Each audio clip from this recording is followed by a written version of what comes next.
La carte de baseball de la semaine, c'est une présentation de carte-dépôt.ca. C'est votre détaillant de cartes sportives et non sportives. Plus de 60 000 articles en vente sur eBay. Une cote parfaite de satisfaction. Notre dévolu, c'est sur un joueur qui est né à Montréal. Oui, Pete Ward. Peut-être le plus méconnu des joueurs québécois qui ont fait le baseball majeur. C'est un joueur de position. Dans les années 60, il y en a eu plusieurs qui ont fait le baseball majeur dans la cuvée de Claude Raymond. Pete Ward est un. Il y a Tim Harkness aussi qui a été un joueur de position qui a fait sa marque.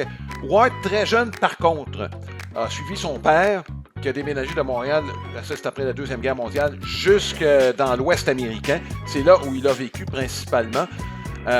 Pete Ward est arrivé dans les années 60. Il a eu une très très belle carrière. Son père en passant, lui aussi c'est un athlète de haut niveau. Il a joué dans le sport majeur, pas au baseball, au hockey. On comprendra, il venait de Montréal. Donc lui s'est attelé au hockey, a déménagé dans l'Ouest pour être entraîneur au hockey.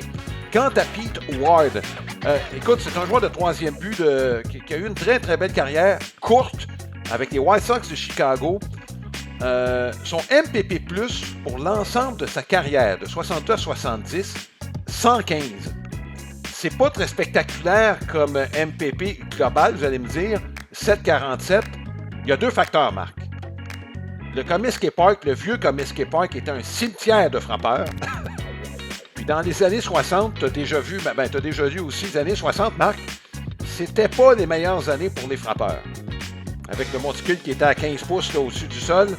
D'ailleurs, en 68, on a mis ça jusqu'à un niveau quand même exagéré. Bref, les frappeurs de 300, il y en avait peut-être un peu plus qu'aujourd'hui, mais ils n'étaient pas légion. En 68, d'ailleurs, Karl Jastremski a gagné le championnat des frappeurs avec une moyenne de 301. Bref, c'était une belle carrière d'un Montréalais qui est peut-être un petit peu oublié, Marc, dans l'histoire du baseball, Pete Ward. Quant à la carte comme telle qu'on vous présente, c'est celle de la série Topps, numéro 85. Puis on peut voir, là, c'est un joueur étoile en 63, raison pour laquelle on le voit.